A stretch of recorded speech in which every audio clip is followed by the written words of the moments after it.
Kita tahu, kita menangkap dengan jelas pesan Presiden bahwa cawe-cawenya dalam konteks positif, tidak ada negatif di situ. Tapi faktanya Betul. kekhawatiran itu sudah mulai muncul, kata Bung Mardhani. Dengan adanya peringatan, padahal ini konteksnya untuk diskusi aja. Ya. Dan Anies juga disampaikan tadi bahwa ini akan ada penjagalan ke kriminalisasi, nggak fair pileknya dan lain-lain. Ya, yang pertama Mbak Anggi, bahwa sebenarnya apabila ada penjagalan dan sebagainya gitu, ya tinggal dibuktikan saja apa. Karena pada dasarnya yang udah pasti maju, yang udah pasti jadi, yang udah pasti running, itu kan belum ada. Pak Anies masih sendirian, belum ada wakilnya. Itu kan belum, kalau jadi pasangan calon itu kan presiden dan calon wakil presiden dong. Nah, Pak Ganjar pun sama, even Pak Prabowo. Tapi yang teriak Mas Anies saja nih soal ini. Jadi kan sebenarnya nggak ada yang pasti udah jadi calon. Proses ini sedang berjalan, proses ini sedang berprogres, semuanya sedang menyusun A, B, C, D untuk tawaran. Ada yang bicara soal perubahan tadi, mungkin yang Pak Ban tadi sempat singgung di awal. Ada yang bicara soal keberlanjutan dan sebagainya. Oke, poin ketiga itu yang jadi kekhawatiran. Takutnya nanti cawe-cawe presiden memastikan poin ketiga yang melanjutkan tujuan kabinetnya Pak Jokowi berjalan gitu loh. Sebenarnya kan begini Mbak Anggi, kita itu kan sebenarnya apabila melihat survei lah, let's say survei. Bawaslu itu cukup dipercaya loh sama netizen, sama publik, sama masyarakat, nomor 3 kok. Jadi terlepas nanti apapun yang akan terjadi dinamika politiknya, yang paling penting adalah bagaimana kita mendorong pihak-pihak yang menjadi lembaga penyelenggaraan pemilu itu bekerja secara independen, profesional dan imparsial. Oke, bagaimana nih fakta ini? Fakta yang baru diterima Bung Mardhani, ini kekhawatiran nih. Presiden mungkin niatnya baik, cuman di bawah-bawahnya ini sudah mulai bertindak nih. Ya. Memberikan peringatan untuk forum diskusi. Ini forum diskusi yang diadakan oleh pendukungnya Anies ya, Bung Mardhani, tapi sudah langsung tegur. Kami kira itu penting nanti untuk dicek aja, karena ada mekanisme pelaporan juga di sana. Kan ada di mana salahnya, di mana kurangnya. Mungkin ya kita nggak tahu, kita nggak akan bicara soal detail dan kami kan sebagai lembaga negara saling menghormati satu sama lain. Jadi yang paling penting sekali lagi apabila ada hal-hal seperti tadi yang disampaikan oleh Pak Mardhani, silakan disampaikan saja kepada aparat penegak hukum yang ada, kepada institusi yang memang bisa dan punya legitimasi untuk melakukan itu dan mengecek itu. Ya, tapi poin yang disampaikan adalah bahwa sudah terjadi nih, kekhawatiran itu sudah terjadi. Mas Habib boleh respon. Saya pikir kita memang kadang terlalu sensitif ya. Kalau saya bisa ambil kesimpulan awal, surat yang ditunjukkan Pak Mardhani itu juga surat yang sering saya terima. Saya di Jakarta Timur jangankan beraktivitas, misalnya kemarin melaksanakan ulang tahun partai. Reses saja kadang-kadang kita mendapat surat. Ya diingatkan. Jadi tugas Bawaslu itu kan ada 3 hal. Edukasi, kemudian pencegahan dan penindakan. Mungkin dalam konteks edukasi dan pencegahan mereka proaktif. Jadi kita nggak terlalu ini sensitif dan kita memandang baik saja ke Bawaslu yang mulai menjalankan gitu tugasnya. Ya. Gitu. Jadi sebelum ada statement Pak Jokowi pun sudah saya terima bulan surat. Februari ya pernah juga di dapat surat. Ya bukan begitu, dapat surat. Kemarin minggu lalu saya reses saja, saya keliling.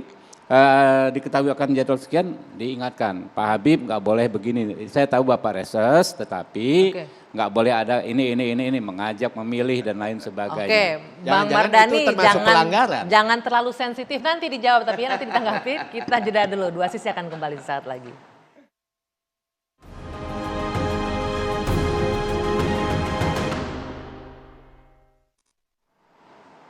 Ya, ini saya rangkum sedikit. Tadi kekhawatiran Presiden cawe-cawe ini Bang Mardhani sudah melihat sudah ada nih kekhawatiran terbukti nyata dengan ada surat Bawaslu. Tapi kata Mas Habib tadi nggak usah terlalu sensitif. Mas Habib juga sering kok terima surat dari Bawaslu sebelum Presiden ngomong cawe-cawe.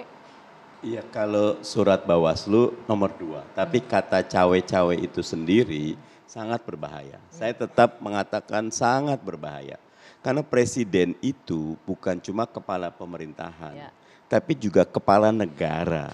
Dan dalam konteks sosiologis yang ada, masyarakat kita itu sangat paternalistik gitu. Dan selama ini presiden-presiden sebelum Pak Jokowi itu mencoba menjaga gitu. Jadi pihak yang netral dan memfasilitasi semua.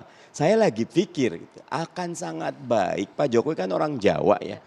Orang Jawa itu biasanya menang tanpa ngasorake gitu. Yang ini kayaknya wah gitu, pokoknya menepuk dada gitu. Dan itu bukan Jawani sekali gitu loh. Padahal apa salahnya? Saya presiden bekerja akan full, saya akan fasilitasi semua. Karena yang maju ini adalah putra putri terbaik bangsa, saya malah puji Pak Prabowo. Mas Habib, Pak Prabowo tuh bilang jangan celah Mas Ganjar, jangan celah Mas Anies, karena dua-duanya itu putra terbaik bangsa. Nanti kalau Pak Jokowi bersikap seperti itu, kalau Anies menang, Anies yang akan sowan Pak Jokowi, matur nuwun, sudah menjaga netralitas, sudah menjaga negarawan. Tapi kalau dengan cawe-cawe kalau Anies menang akan gimana? Kalau Iya, kalimatnya cawe-cawe karena begini. dia presiden tetap akan Tetap datang, datang, tapi beda rasanya Oke, karena tidak netral Oke. gitu loh. Mas Andika, ini kalau dilihat banyak sekali memang komentar terkait cawe-cawe ini. Presiden ini tidak imparsial, presiden ini berpihak. Walaupun konteksnya bilang untuk kepentingan bangsa dan negara ya. Tapi apa Anda melihat ini apa dibaliknya? Kalau tadi mungkin Bang Mardhani mengatakan cawe-cawe itu berbahaya. Saya melihat pernyataan cawe-cawe presiden itu semestinya nggak perlu diucapkan oleh presiden. Ya, karena itu problematis Mbak Anggi. Problematisnya seperti apa? Sebab publik tanpa Pak Jokowi mengatakan secara verbal ada cawe-cawe, ya, batin masyarakat atau batin pengamat politik atau batin politisi itu sudah mengkonfirmasi sudah ada cawe-cawe gitu.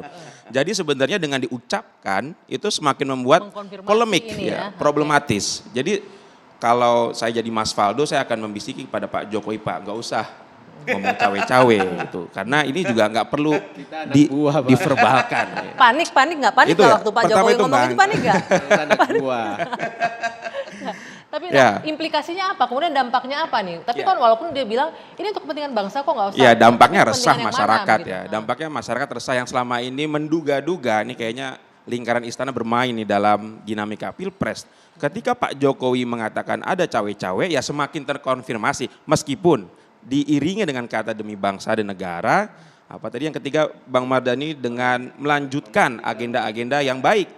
Kalau saya agak kurang bisa menerima ya, jangan sampai demi keberlangsungan itu membuat Presiden Jokowi melakukan upaya-upaya yang eksesif untuk memastikan agenda-agendanya tetap berlanjut. Ya.